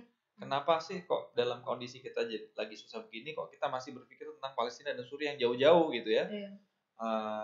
Jawabannya itu adalah karena Rasulullah SAW pada saat yang sama beliau memikirkan tetangganya, dan di saat yang sama juga beliau memikirkan tentang bagaimana membebaskan Masjidil Aqsa yang waktu itu juga dalam keadaan dijajah. Jadi kalimat pertama yang tadi disebutkan oleh Bu Santi tentang tauhidullah yang tidak boleh dipisah-pisahkan mengenai keimanan kepada Allah dan keimanan mengenai istimewanya Makkah Al-Mukarramah dan keistimewaan Masjidil Aqsa, itu juga adalah keimanan yang sama yang tidak boleh dipecah-pecah atau dipisah-pisahkan dengan pentingnya kita memperhatikan tetangga-tetangga kita yang sedang dalam kesusahan.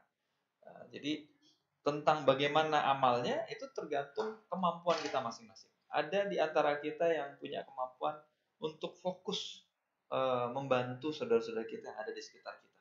Alhamdulillah, kita doakan mudah-mudahan Allah berikan terus kekuatan dan kemampuan yang meningkat terus, dan rezekinya menjadi tambah luas, tambah berkah.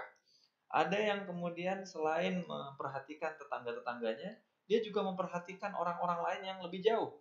Ada petugas-petugas kesehatan di rumah sakit yang perlu APD, cleaning service, pedagang-pedagang kecil, ojek online dan lain sebagainya. Ada juga yang punya kemampuan lebih luas dari itu. Saudara-saudaranya di Papua yang juga dalam menghadapi kondisi wabah ini juga difikirkan oleh dia. Tapi ada juga saudara-saudara kita yang punya kemampuan lebih dari itu, ya, mengumpulkan dan mengkoordinir bantuan untuk saudara-saudaranya yang ada di garis depan. Ya, garis depan apa? Garis depan menghadapi kezaliman rezim-rezim Zionis dan Assad, ya, Alawiyah Nusairiyah. kemudian garis depan pengungsian yang memang sangat tidak mudah hidup di pengungsian, dan garis depan wabah yang sedang melanda juga mereka. Nah ini bagus sekali kalau misalnya kita mengembangkan sudut pandang yang seperti itu, lebih komprehensif, sehingga tidak terjadi benturan antara apa yang sedang kita prihatinkan di dalam negeri maupun di luar negeri. Kira-kira begitu. Boleh saya tambah sedikit ya, Pak Zikru? Ini sesuatu yang baru aja saya baca juga ya. Abu Bakar As-Siddiq itu istimewanya, salah satu dari begitu banyak keistimewaan beliau, itu adalah beliau adalah orang yang disebut As-Siddiq karena membenarkan dengan sebenar-benarnya keimanan terhadap perjalanan ajaib ya, perjalanan penuh dengan mukjizat Rasulullah SAW, Isra dan Mi'raj ya. Dan kemudian selama 2 tahun masa kekhalifahan, masa beliau memimpin umat Islam sesudah wafatnya Rasulullah SAW, hal pertama, termasuk salah satu hal pertama yang beliau lakukan adalah menyiapkan jihad membebaskan Masjidil Aqsa dan Baitul Maqdis, ya kan? Jadi beliau adalah orang yang mengerahkan perhatiannya kepada Masjidil Aqsa dan Baitul Maqdis. Tetapi pada saat yang bersamaan ada sebuah peristiwa. Setiap kali habis sholat, ini dalam salah satu kejadian, setiap kali habis sholat subuh, Abu Bakar itu kemudian menghilang begitu saja. Berulang kali sampai ditandai oleh Umar bin Khattab radhiyallahu anhu. Ini seorang negarawan yang punya visinya sampai ke wilayah regional kemana-mana kan, internasional. Setiap pagi hilang. Begitu sholat subuh, selesai sholat subuh beliau menghilang. Sampai kemudian karena penasarannya, Umar bin Khattab kemudian pelan-pelan mengikuti, diam-diam mengendap-endap mengikuti Abu Bakar. Sampai kemudian Umar melihat Abu Bakar datang ke sebuah rumah, masuk ke dalam rumah itu, dan berada di dalam rumah itu sampai lama sekali dan tidak keluar. Sampai kemudian Abu Bakar keluar ketika itu sudah waktunya sholat duha. Jadi ketika anak unta sudah mulai kepanasan, sudah terang, sudah panas ya, anak unta sudah mulai berpindah tempatnya kan, begitu penjelasannya tentang sholat duha. Sampai kemudian pergi meninggalkan rumah itu. Maka barulah Umar datang ke rumah itu dan mengetok-ketok, Assalamualaikum. Keluarlah seorang wanita tua yang buta. Dan kemudian bertanya Umar, siapa orang yang baru saja datang ke rumahmu? Kata si nenek ini, aku sendiri, aku adalah seorang wanita sendirian, aku buta dan bersamaku ada anak-anak yatim. Ya mungkin cucunya ya, Allahu a'lam. Orang yang baru saja datang itu setiap kali datang ke rumah aku, kemudian yang dilakukan adalah dia mencuci dan membersihkan rumah, mencucikan pakaian, dan kemudian menumbuk gandum dan membuatkan sarapan bagi kami.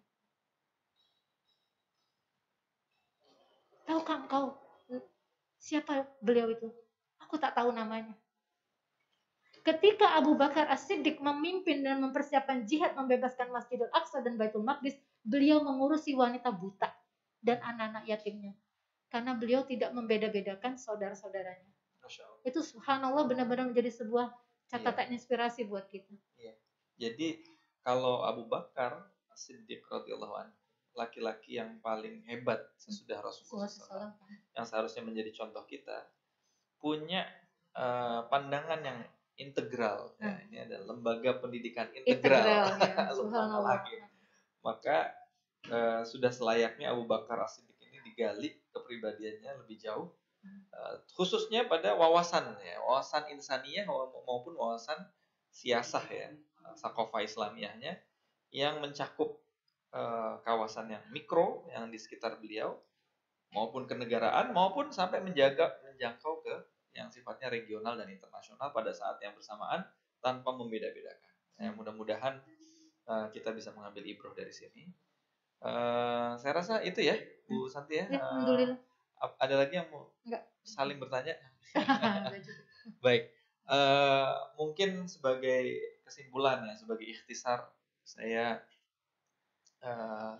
ingin memetik beberapa hikmah dari pembicaraan kita pada hari ini, khususnya untuk menjadi tambahan bekal bagi kita memasuki bulan Ramadan ini, bahwa Allah Subhanahu wa taala menyusun segala sesuatunya untuk mengantarkan kita, mudah-mudahan keimanan, keislaman dan ketakwaan kita menjadi semakin sempurna dengan Ramadan ini.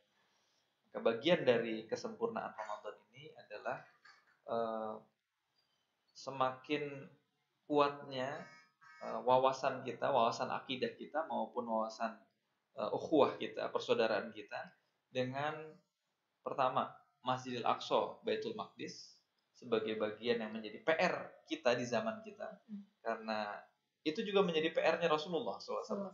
Jadi kalau Masjidil Aqsa dan Baitul Maqdis itu dalam keadaan dijajah dan kemudian kita di Indonesia tidak merasa itu PR kita, berarti kita tidak sedang mengikuti sunnahnya Rasulullah SAW. Justru karena kita mengikuti sunnahnya Rasulullah, maka kita menganggap bahwa itu juga PR kita.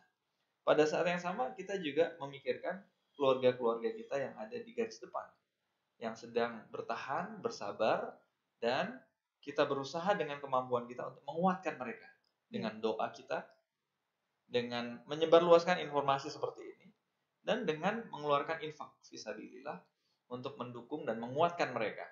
Ya, karena nanti suatu hari, dan hari itu pasti akan datang, Allah Subhanahu wa taala akan memerdekakan Masjidil Aqsa.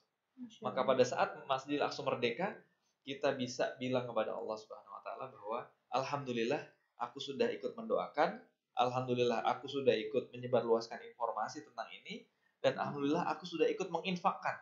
Mudah-mudahan Allah pilih kita juga untuk ada di garis depan, untuk ikut berjuang sebagaimana para sahabat dulu membebaskan Masjidil Aqsa.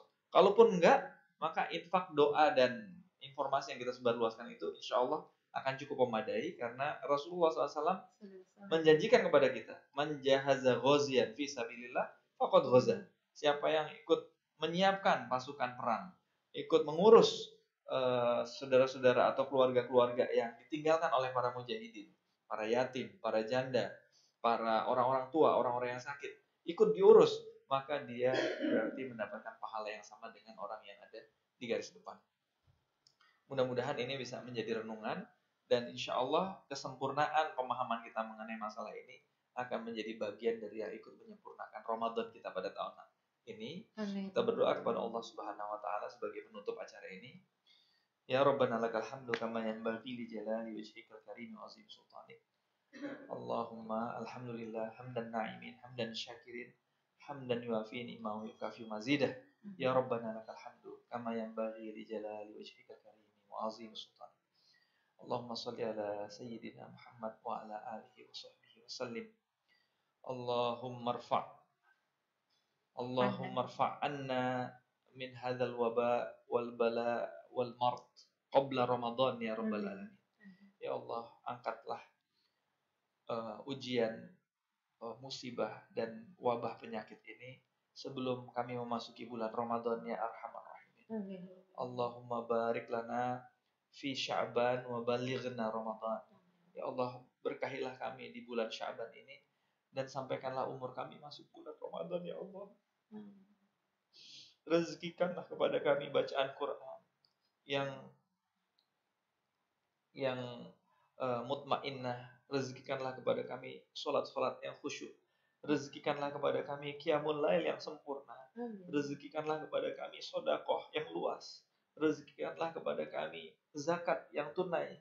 Rezekikanlah kepada kami jihad fisabilillah di jalanmu sebagaimana yang dilakukan oleh Rasulullah SAW dan para sahabatnya selama bulan Ramadan ya arhamar rahimin.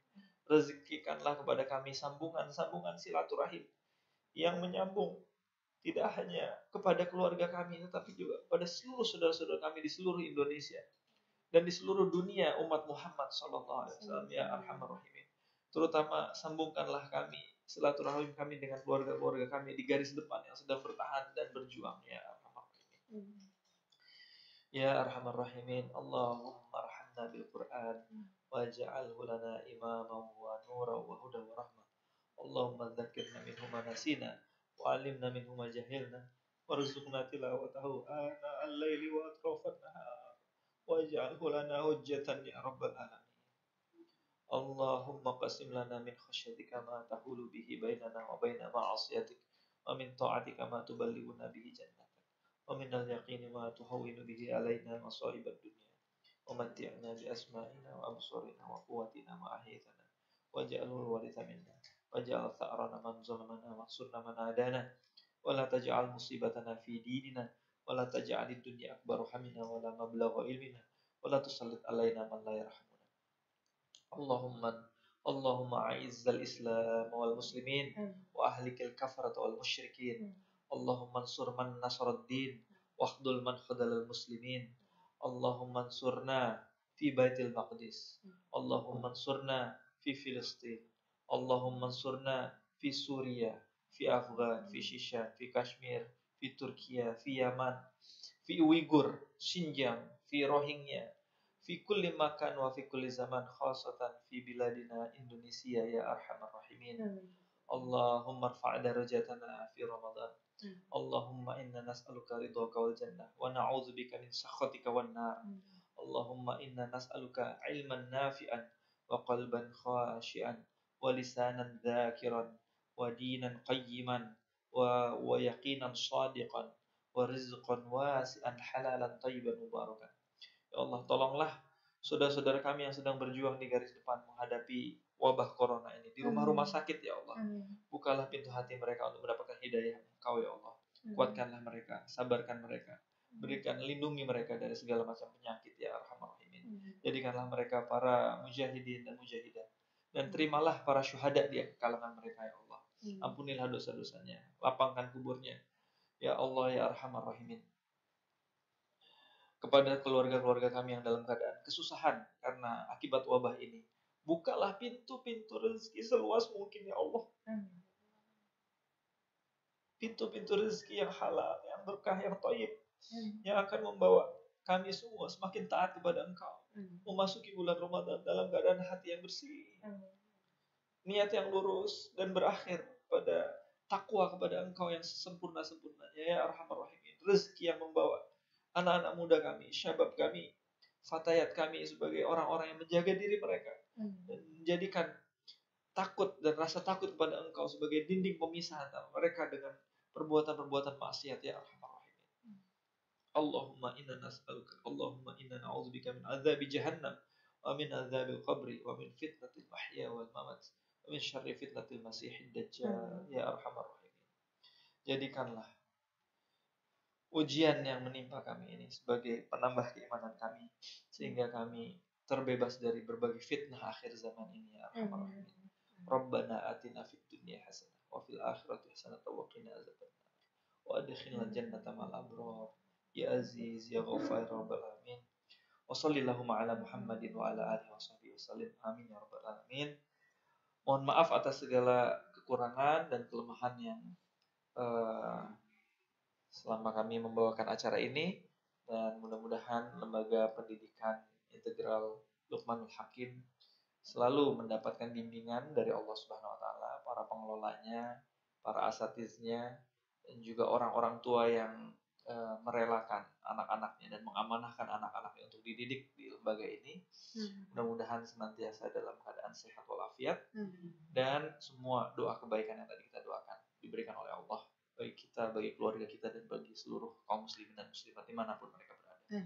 Kita tutup dengan doa kafaratul majlis. Subhanakallahumma rabbana wa bihamdik asyhadu an la ilaha illa anta astaghfiruka wa atubu ilaik. Terima kasih dari kami, Santi dan Zikrullah. Mudah-mudahan kita bisa ketemu lagi dalam waktu yang lebih baik dan keadaan yang lebih baik. Assalamualaikum warahmatullahi wabarakatuh. Waalaikumsalam. Salam.